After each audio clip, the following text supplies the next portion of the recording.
Every person alive today carries a story written in our cells.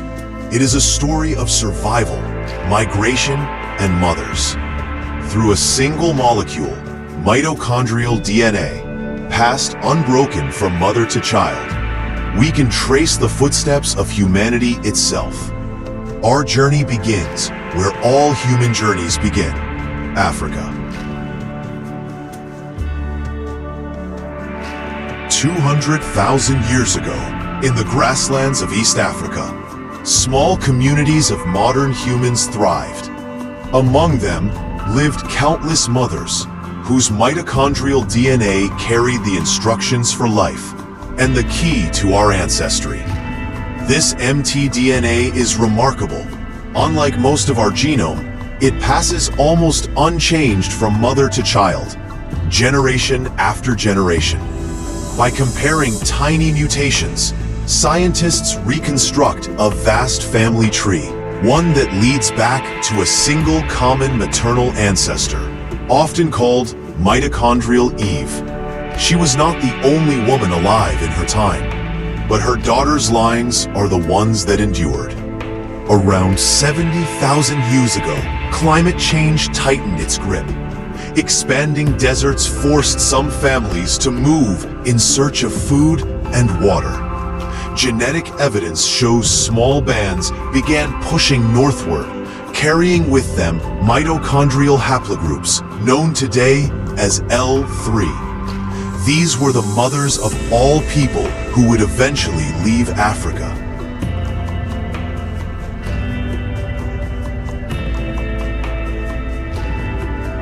The world beyond Africa was harsh, but opportunity waited. Some groups crossed the Sinai into the Levant.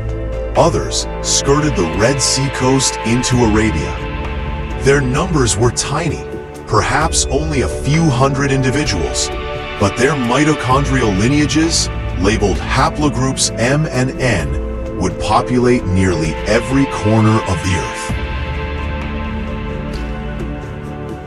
For tens of thousands of years, these pioneering families moved slowly across the Middle East and Central Asia. As glacial periods advanced and retreated, their descendants pressed further west. Around 45,000 years ago, the first modern humans, our maternal ancestors, stepped into the cold, wild landscapes of Europe. They carried mitochondrial haplogroups that geneticists now call R, and its many branches, seeds that would diversify into the great maternal families of Western Europe.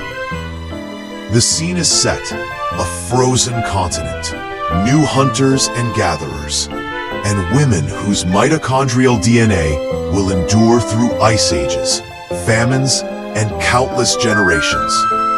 Their journey from Africa's cradle to Europe's frontiers forms the first chapter in the unbroken chain of mothers. In our next act, we follow these women into the heart of the Ice Age, where their resilience would shape the very genetics of Western Europe. Our maternal ancestors entered a continent locked in cold. Europe during the Upper Paleolithic was a land of permafrost and mammoth steppe.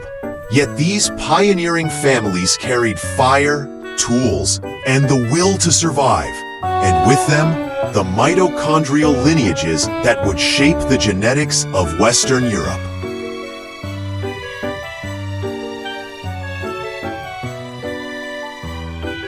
Genetic evidence reveals that the first major maternal family here was haplogroup U.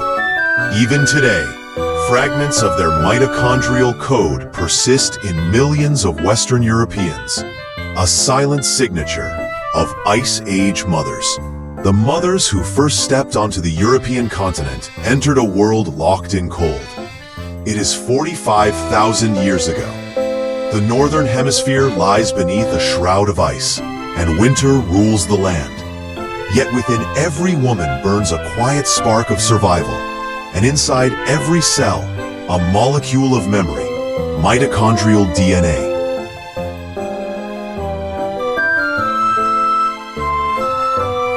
Unlike the rest of our genome, This maternal DNA passes almost unchanged from mother to child.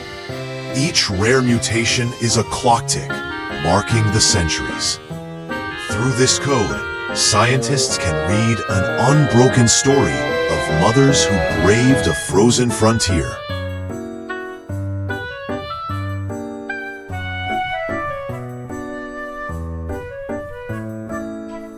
Daily life was harsh, yet communities endured. Women tanned hides, gathered roots hidden beneath snow, and tended the fire that kept families alive. Children learned the rhythms of the hunt and the songs of their ancestors. Among these families lived the first great European maternal lineage, haplogroup U. Even today, millions of people across Western Europe carry its signature. A silent inheritance from mothers of the Ice Age. Beauty flourished in the darkness. Deep within limestone caverns, artists, many believed to be women, left vivid scenes of reindeer, lions, and running horses. Their hands, outlined in red ochre, are among the oldest human signatures in Europe. Across 40 millennia, their palms still whisper, "We were here." Then the planet grew colder still. 25,000 years ago, the last glacial maximum arrived. Great ice walls pressed south, rivers froze, and the hunt grew perilous. Entire regions became unlivable. Families retreated to pockets of warmth, refugia in Iberia, Italy, and the Balkans. Here, in these southern sanctuaries, the diversity of Europe's maternal DNA narrowed. Many lineages vanished forever. But some women endured, guardians of a fragile legacy. Their daughters carried forward sub-branches such as U5, preserving ancient genetic patterns through countless winters.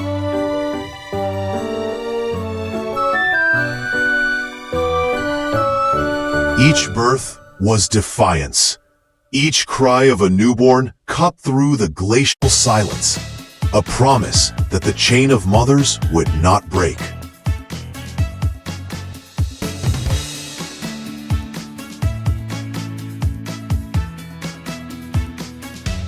Around 20,000 years ago, the Great Thaw began. Temperatures rose. Glaciers fractured and retreated. Valleys filled with roaring rivers and green shoots. From their refuges, families moved north and west, reclaiming lands that had slept beneath ice for millennia.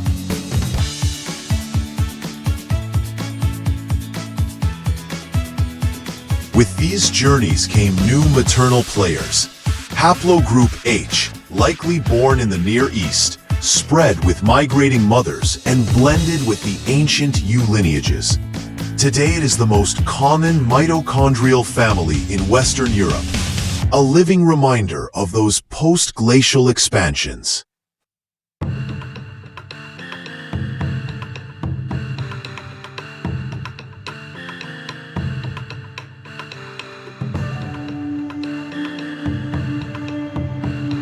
Life blossomed with the warming earth. Lakes teemed with fish, forests with deer. Women experimented with gathering edible seeds, passing on new knowledge along with their ancient DNA. While men ventured far on hunts, maternal lines remained remarkably stable, quietly knitting together the genetic fabric of Europe.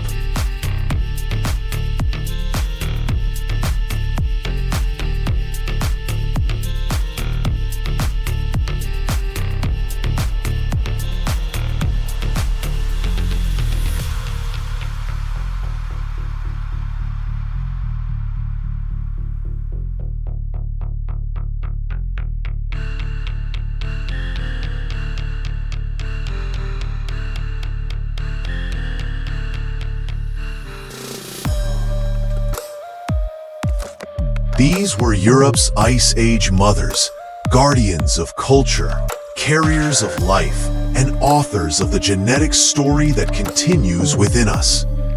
As the Holocene dawned, they prepared unknowingly for the next transformation, the coming of agriculture, new foods, and fresh migrations from the east. Their quiet perseverance shaped the continent.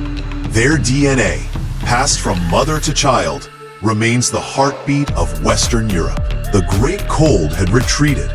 Europe now lay open to the warmth of a new epoch, the Holocene. Forests thickened, rivers widened, and herds returned to the plains. Yet the greatest change was not in the land, but in the lives of its people. The age of hunters was giving way to the age of farmers. And once again, the story of Europe would be told through its mothers.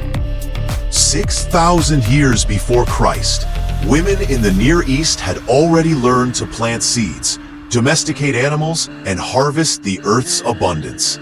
Their knowledge and their children began to move westward across Anatolia, into the valleys of Greece, and farther still, into the heart of Europe.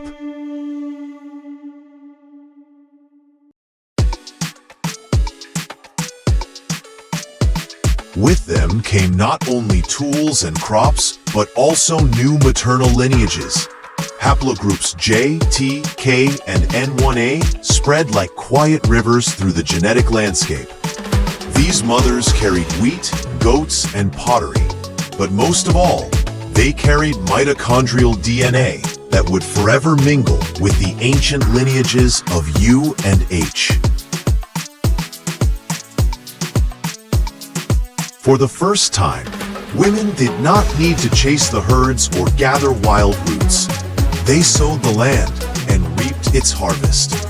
A new rhythm of life emerged, one measured not by the migrations of animals, but by the cycles of the sun and the turning of the seasons. Maternal DNA records this shift. As the Neolithic spread, so too did the frequencies of these new haplogroups, weaving themselves into the genetic quilt of Western Europe. Communities grew larger, villages became towns, mothers raised children in homes of mud brick and timber.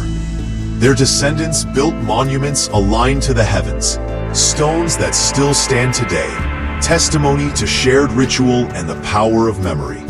At their core were women whose mitochondrial lineages bound them to ancestors stretching back to the Ice Age. Across the fertile valleys of the Danube, women sculpted small figurines of mothers and goddesses. Some believe these were symbols of fertility, others tokens of community. Whatever their purpose, they speak of reverence for the female force that bore life.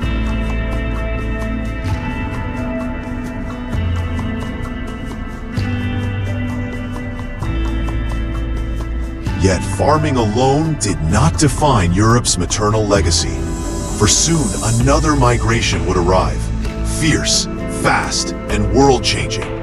From the vast grasslands of the Pontic-Caspian steppe came the Yamnaya, riders and herders with wagons and horses.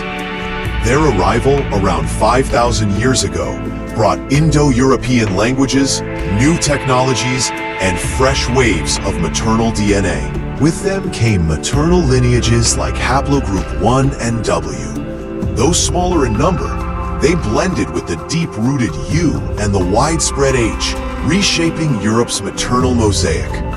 The steppe migrations did not erase the older mothers of Europe, but they altered the balance, introducing genetic diversity that would echo through the Bronze Age and beyond.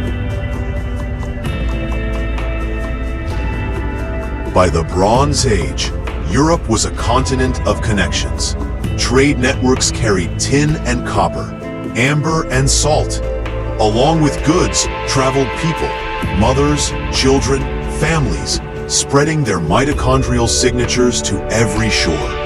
Haplogroup H rose to dominance, carried westward by countless daughters. Today, over 40% of Western Europeans trace their maternal DNA to those Bronze Age expansions. In burials across Europe, archaeologists uncover women laid to rest with care.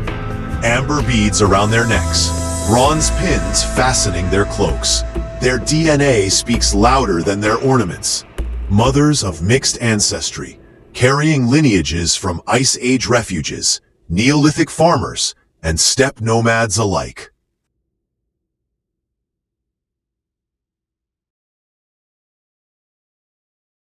By the dawn of the Iron Age, Europe was no longer a frozen land of scattered bands. It was a continent of villages, fields, monuments, and myths. Its maternal DNA was a tapestry woven from threads spun over tens of thousands of years, threads that would continue into the historic era.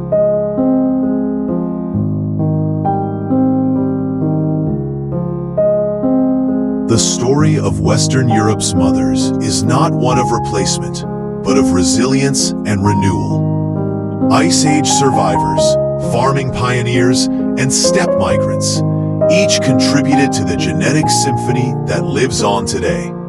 And so when you look into the mirror, you may see not only your own reflection, but the countless women who came before. Mothers who walked icy valleys, tilled the first fields, and forged new lives on distant horizons. Their DNA is your inheritance. By the dawn of the Iron Age, Western Europe stood at a crossroads. Peoples of many lineages tilled the soil, raised herds, and built fortified towns. Yet change was coming, an age of empires, migrations, and upheavals. Through it all, the maternal DNA of Europe endured, carried in the bodies of countless mothers. Across Gaul, Iberia, and the British Isles, the Celtic world flourished. Though we know them through Roman eyes, archaeology reveals their lives were complex. Farmers, smiths, traders, warriors. Women, far from silent, often held property, wealth, and authority. In the DNA of today's Western Europeans, maternal haplogroups U and H remain dominant. Echoes of Ice Age and Neolithic mothers who had become the backbone of Celtic society. Haplogroups J and T, carried west by early farmers, blended seamlessly into this cultural mosaic. Then came Rome. The empire stretched its arms across Europe, North Africa, and the Near East. Along its roads and across its seas moved soldiers, merchants, and families. Women traveled too, wives of legionnaires, enslaved captives, and traders' daughters, all carrying mitochondrial DNA that crossed borders. In Britain, Iberia, and Gaul, Roman influence left more than stone ruins. It left genetic footprints. Haplogroups from the Mediterranean mingled with those of the North and West. Maternal DNA from North Africa and the Levant arrived in Europe through the arteries of empire. But empire fades. By the 5th century, Rome collapsed, and Europe became a patchwork of migrating tribes. Maternal DNA tells us these were not armies of men alone. Women and children traveled in their wagons, bringing lineages from Central and Eastern Europe into the West. Haplogroups I and W spread further, enriching the genetic diversity of Western Europe. For the mothers of this era, survival meant adaptation, finding safety amidst chaos, raising children in uncertain lands, carrying forward the ancient mitochondrial signatures of countless generations. As the Middle Ages dawned, new patterns took shape. Viking raids swept across the coasts, but with them came settlers, Scandinavian women bringing haplogroups into the British Isles, Normandy, and beyond.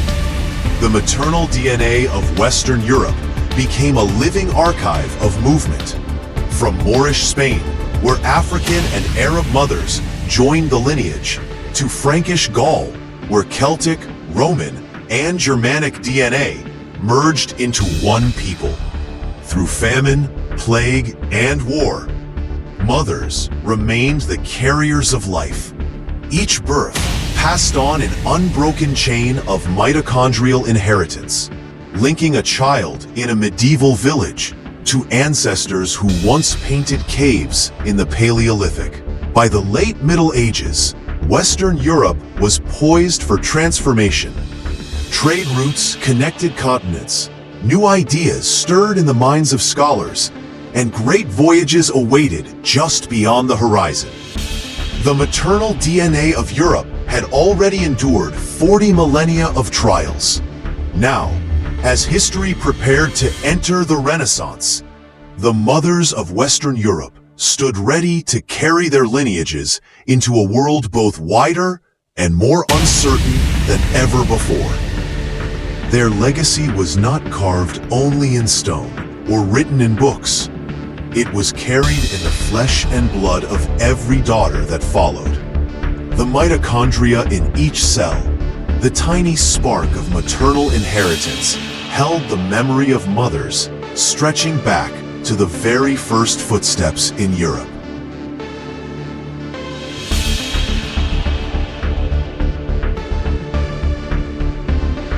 The Middle Ages gave way to light.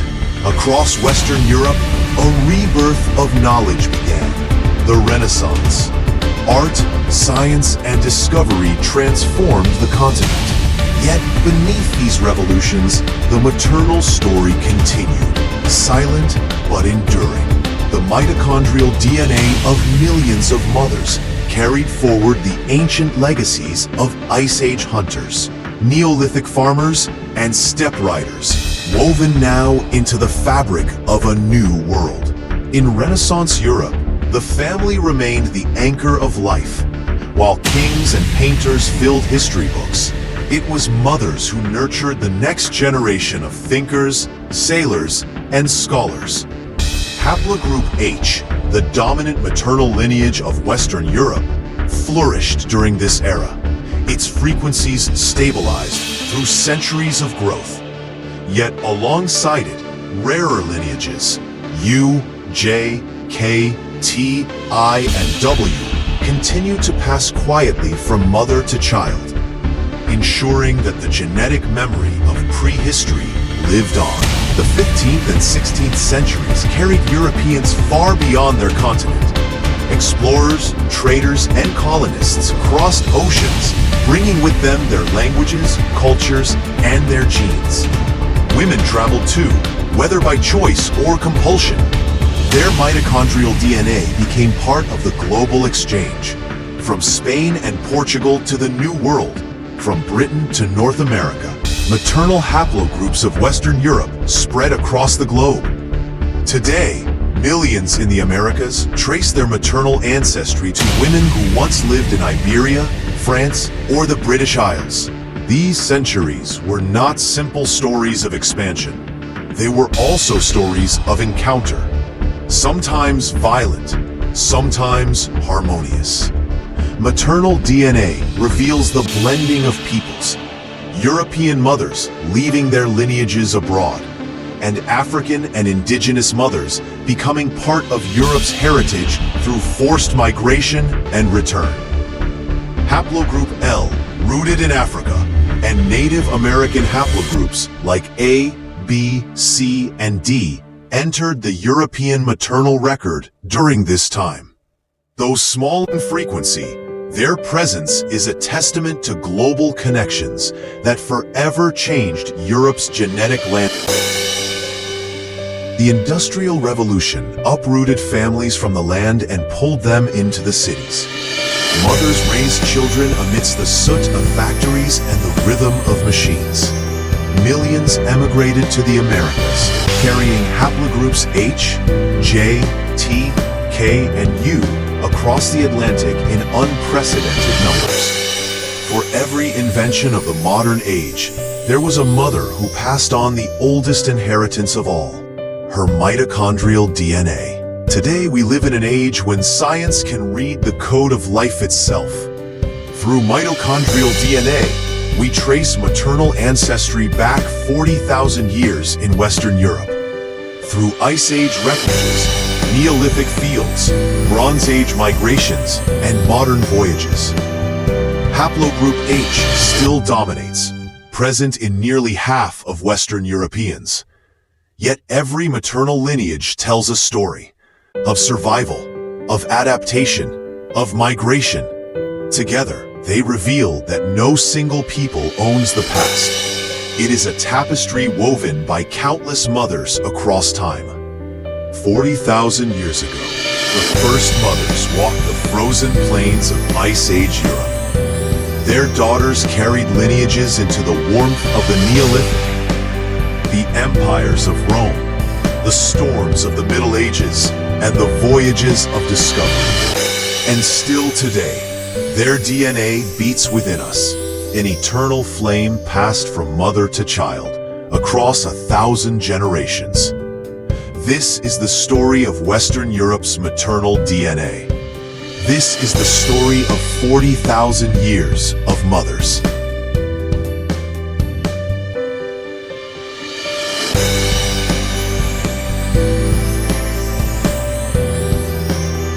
You've been watching Tech, Tales, and Truths, where science meets story and history comes alive.